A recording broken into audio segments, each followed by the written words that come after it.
Enterprise applications require maintaining complete control over data, architecture, security, infrastructure, and beyond, to adhere to strict compliance requirements and integrate with existing internal systems. If we consider the options to achieve this, custom built-in solutions are time-consuming, costly, and difficult to maintain.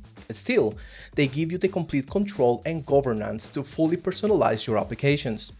On the other hand, enterprise licensed applications require vendor lock-in, lengthy contracts, and limited customization, while it gives you professional support, service level agreements, and reliability. So what if you could have the best of both worlds? Complete control, governance, and personalization, and also professional support, reliability, and personalization? Well, that's exactly what Appsmith provides and beyond. Our low-code open-source platform can be securely self-hosted on your own infrastructure to rapidly develop fully personalized applications on the top of your existing data, maintaining security compliance like SOC 2, HIPAA, and GDPR with service-level agreements and premium support. Now that's a game changer for highly regulated industries like finance and healthcare, where data privacy and security are paramount. In this session, we'll discuss two important Appsmith topics. First, self-hosting and deployment options, and second, how Appsmith can be part of your software development lifecycle and continuous delivery and integration. Let's go.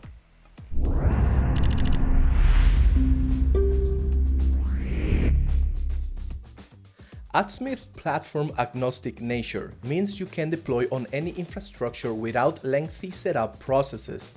If you are in the dev operations or SRE space, you have probably heard about the 12-factor app methodology, which is a famous set of best practices that are designed to enable applications to be built with portability and resilience when deployed. And Appsmith is the perfect example of this.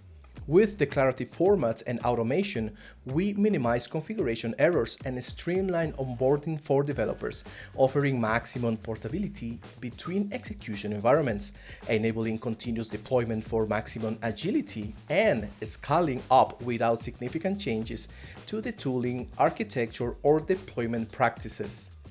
The Appsmith architecture is so versatile that it can be run on a single Docker image in your on-premise servers, in a monolith architecture, but its architectural component can be also detached to run on a stateless and serverless architecture. I have a phrase for this: you have an infrastructure, we fit in. Now, if you are on the AWS stack, we provide multiple options for you to deploy Appsmith. The easiest one is our Amazon machine image, which is one click away from deploying Appsmith to your Amazon stack. Also, Appsmith can be deployed to EC2, ECS, Fargate, and for those who love Kubernetes, you can deploy to EKS. Now, on the other hand, if you are on Google Cloud Platform, you can deploy Appsmith in multiple ways. The first one is on Google Cloud Run, or you can also deploy Appsmith to GKA if Kubernetes is your preferred stack, as we provide our own Helm chart, which makes Kubernetes deployments, updates, and control a total breeze.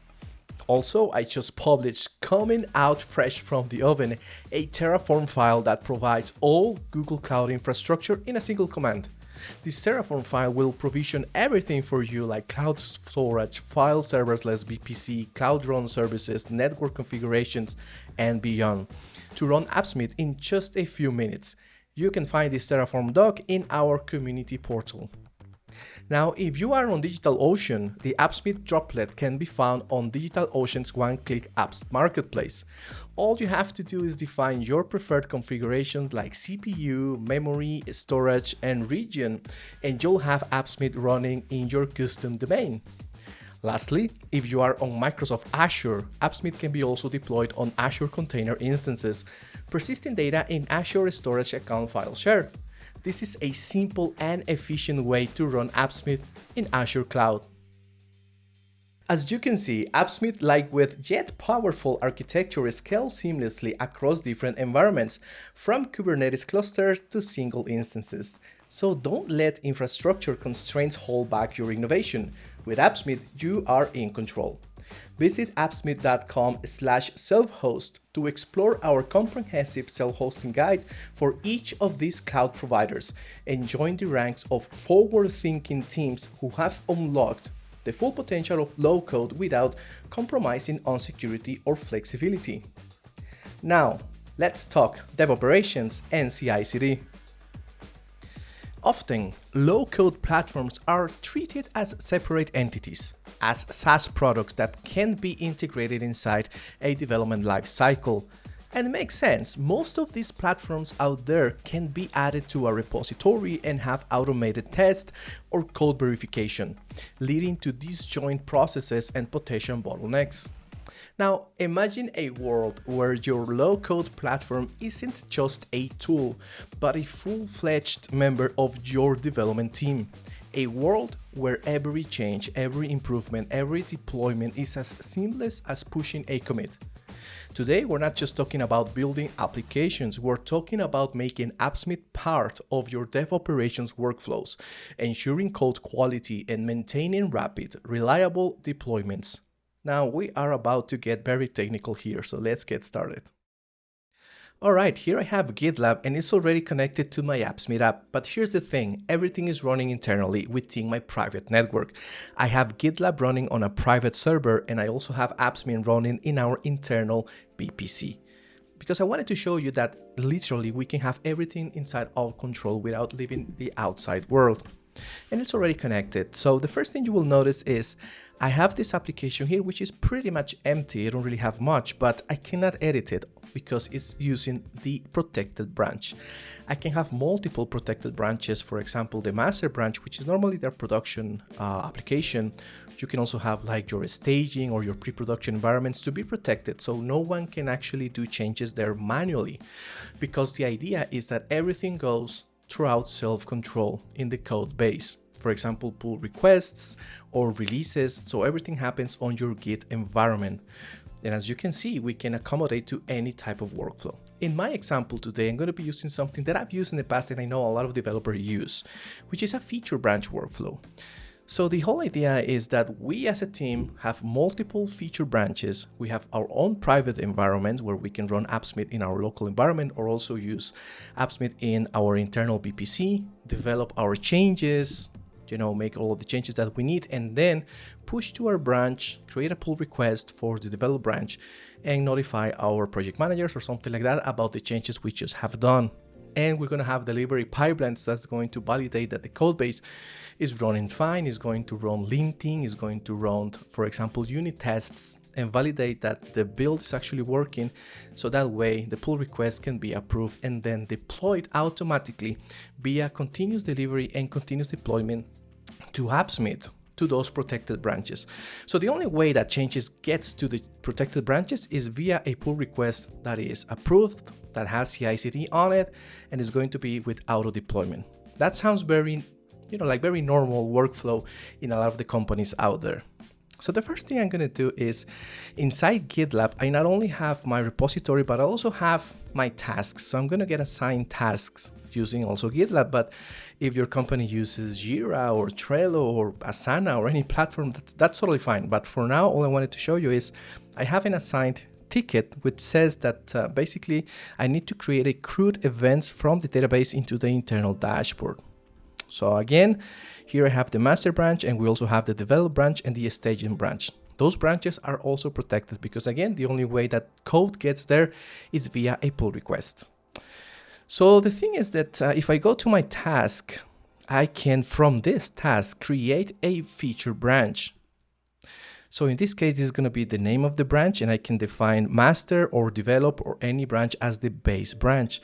Now, if I create a branch from my Git repository, it's going to automatically sync in Appsmith and I can switch to that branch and start developing. But also I can do that from Appsmith. So I can do everything from Appsmith without having to leave the ecosystem from Appsmith. That's good because you don't have to have context switching. And I will recommend that. You can create branches from Appsmith, you can change branches, you can push from Appsmith, and you can also manage all of your CI/CD from there. So let's do that. Let me just copy the name that I want to give my branch, go back to Appsmith, and basically I'm going to create a new feature branch. I'm going to call feature / and that specific name over there. And once that happens, Appsmith is going to first of all enable the editing mode, is going to create this branch on the Git repository, and I can start working on the changes that I've requested, which is basically create a CRUD of the events from the database. It turns out that there is already a workspace existing on this application because that's part of what someone else developed on this specific app. So I'm going to generate a new page because that's the power of Appsmith. I can generate a whole CRUD page from a data source without having to do much things. And here it is. I'm just going to move the editing form down below. Let me zoom out here a little bit so I can see what I'm doing here. I'm going to move it down below and make it larger. I'm going to also make this larger on the canvas so I can easily see all of the content that we have on our events. And here is the editing form. So every time I click on a element here on the table, it's going to appear here so I can make edits and update. And just like that, I have my CRUD pages already done. So I'm going to push this to my Git repository. Without leaving Appsmith, I can click here on this plus commit changes button. And what I'm going to see there is one of the biggest changes we have been working on Appsmith, which is showing a very detailed view of what you are pushing. And as you can see, I added a new page which added 4 new queries: the insert query, delete, update, and select. Also, I added a new data source. So literally, if for example I add more widgets or I add more JavaScript objects, everything will be listed here so I can get a preview of what I'm pushing. So that way I can maybe go back and make some changes or just make sure that what I'm pushing is what I'm intending to push. So I'm going to add a commit message here. I'm going to say adding CRUD for the events data source. And I'm going to commit and push that to my GitLab. So the cool thing about this is that now everyone on the team could literally just change to my branch and see the changes that I'm working. Now that's great if you have, for example, a QA team or a project manager who wants to see the changes without merging to the develop branch. So that's amazing. But the other thing is that what I wanted to show you is that I have already some, let me show here some pipelines, which basically is going to verify that this build is actually fine. Now let me open one of the ones that already passed. And what I have here is first of all the build job, which is going to pull the changes and build the actual Appsmith app, just make sure that everything works fine. Then I have a lint test job, which is going to just be linting the code, everything looks good. Then a unit test job, and last a deploy job that is going to automatically deploy to the Appsmith environment so anyone can see the changes immediately.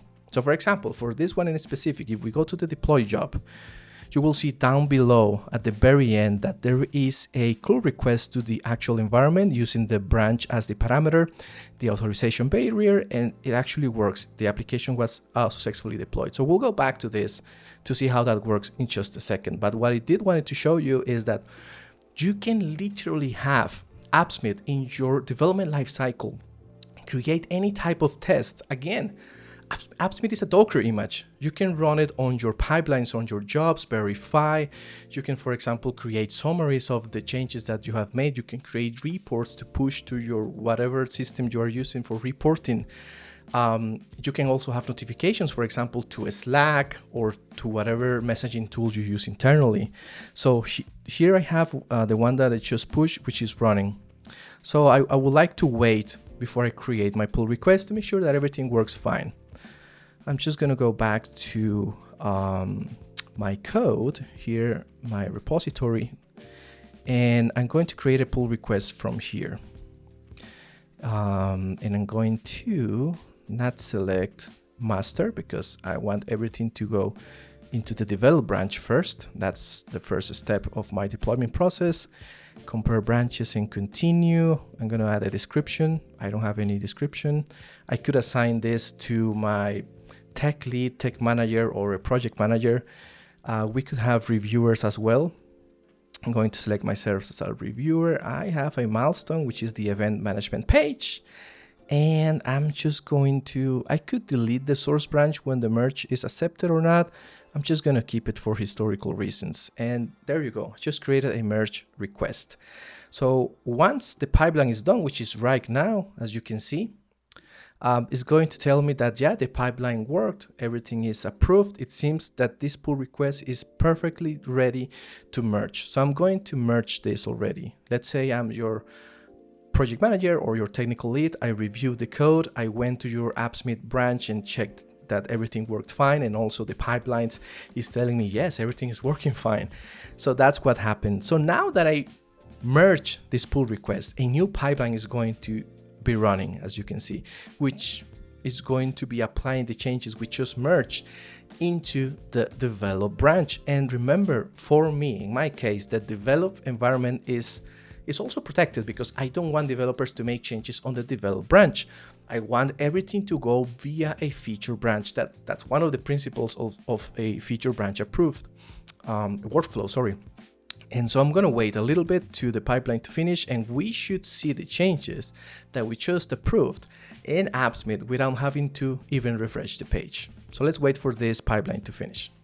All right, the job just finished, and if we go to the deploy job, which is the last step, we'll see that in theory, everything went correct. The deployment went fine. So if I go back to Appsmith, which I'm right now on my feature branch, and if I change to my protected develop branch, which no one can deploy to, there you go. There is the page that we just created, which is the Tech Conference Events 2024. And here's the page that we just deployed. Now, no one can make changes to this protected branch, but now that they were approved and they were merged into the develop branch, this might be ready for a stakeholder or for someone to start taking a look, like for example, a QA engineer. Now, as you can see, that's extremely powerful. Now, how does CI/CD works? Because, I mean, we saw everything, it's pretty much on GitLab or in our Git provider. So the change is very simple. If you go to the Git settings, you will see a continuous delivery tab on the very end, and there you will see a basic curl request. So CI/CD is basically just providing you a way to do whatever you need, validation, testing, linking, notification, etc. And then once you validate that your pipeline is actually correctly built, deploy to Appsmith with this curl request. And that curl request is what you see down here, which is basically a post request to your instance, your application name, and then the branch name. Now the branch name can be anything, so that's why I'm using the branch name here with a variable which is my branch commit name, so that way I'm literally deploying to any branch because that's what Appsmith support. And then the authorization bearer token, which you can generate once here or reconfigure once if you need that to happen. And that's basically it. Once you enable CI/CD, you will have the ability to basically generate delivery pipelines from whatever Git provider you have, whether if it is internally or externally to your Appsmith application. And that's amazing. Now, if someone basically validates, for example, a QA team that our developed changes are great, we could create a new PR to the staging branch, which is our pre-production environment, and lastly all the way to the master branch, creating a new release tag. And again, all of our environments are completely protected. No one can do changes. The only way the changes happens is via a PR, which has a pipeline attached to that validates the build, which uses Appsmith continuous delivery and continuous integration to get the changes directly to Appsmith. Now, this is extremely powerful. As you can see, you have the benefits of a low-code application with all of the built-in tools, but also you can put it on source code. You could have, for example, code checks, static code checks on it, or security validation, like for example Dependabot, which is going to be checking for dependencies that are not having security issues. And you're combining the best of both worlds, having the proficiency of a local platform with all of the advantages of having all in your internal application, your internal infrastructure, having continuous delivery and continuous deployment pipelines that is going to verify that your Appsmith app is not only working fine, but also is secure. It has the latest changes, and you're going to have a secure and ordered teamwork. Now that's pretty amazing, right? As you can see, in organizations with established development practices where consistency and automation are key, Appsmith can seamlessly integrate inside their architecture, development lifecycle, testing, and deployment practices. So give it a shot today. Self-host Appsmith and discover the true power of owning your tools. See you on the next one.